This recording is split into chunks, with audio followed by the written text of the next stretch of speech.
पत्तियों को मोड़कर पत्तियों के अंदर छिपा रहता है ये कीड़ा, जिसे हम पत्ती लपेटक या लीफ फोल्डर के नाम से जानते हैं। आप देख सकते हैं कि कैसे पत्ती के अंदर छिपा हुआ है और पत्ती को ऐसे खुरच करके खा रहा है और नुकसान पहुंचा रहा है। पूरी जानकारी लेते हैं इस कीट के बारे में, ध्यान से देखिए आगे पहला क्या है। पहले हम देखते हैं नुकसान पहुंचाने का तरीका देखते हैं। सुंडी मतलब लार्वा, इल्ली को ही बोलते हैं, ठीक है। सुंडी मतलब इल्ली पत्तियों को लंबाई में मोड़ लेती है और उसके अंदर रहती है। पर आप अगर ध्यान से देखोगे इस इल्ली को, तो ये पत्ती को मोड़ता कैसे मोड़ लेता है। तो ये क्या करता है, अपने मुंह से ना एक चिपचिपा पदार्थ निकालता है लार की तरह, ठीक है, और उसी को ऐसे ऐसे बुनते जाता है दोनों साइड से, फिर पत्ती ऐसे मुड़ जाता है, दोनों को ऐसे ऐसे लपेट करके रखता है ये, ठीक है। तो पत्ती मुड़ जाता है ऐसे टाइप पर, बीच में रहेगा और नुकसान कैसे पहुंचाएगा आगे बताते हैं। पत्ती को मोड़ के अंदर घुसा रहता है, फिर पत्तियों के हरे उत्तकों को, हरे भाग को खाता है। ध्यान से देखिए हरे उत्तक किसको खाता है, आपको मैं ध्यान से समझा रहा हूं। ये ना पत्ती के बेसिकली 3 लेयर होते हैं पत्ती पे, ऊपर का लेयर, नीचे का लेयर और बीच का लेयर। तो ये बीच वाले हिस्से को खाता है जिसको हम मीजोफिल कहते हैं, टेक्निकली इसको मीजोफिल कहा जाता है, जिसमें क्लोरोफिल पाया जाता है। मतलब क्लोरोफिल ही पत्ती को हरा बनाता है और क्लोरोफिल को ही खा जाता है। अब सोचिए आप, जब हरा पानी खत्म हो जाएगा तो पौधा खाना नहीं बना पाएगा, तो कितना नुकसान होगा। पौधे में कार्बोहाइड्रेट ही नहीं बनेगा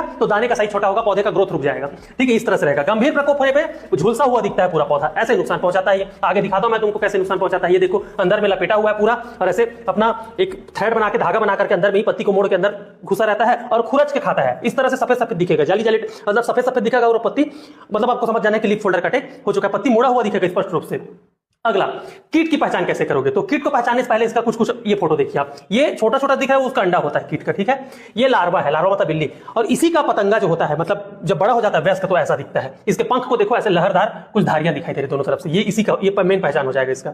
आपको मैं आगे बताता हूं कीट की पहचान को, ध्यान से देखिए, ठीक है। अंडा चपटा, अंडाकार, हल्के पीले सफेद रंग का होता है।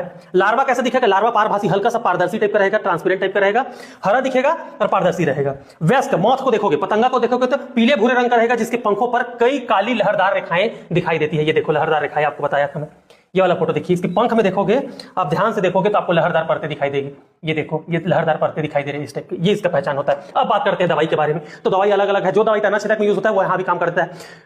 क्लोरेंट्रानिलीप्रोल 0.4% जीआर, मतलब दानेदार फॉर्म पे आता है। पहला खाद देते समय बहुत सारे किसान इसको देते हैं, बहुत सारे मार्केट में अलग अलग नाम से आता है ये, ठीक है।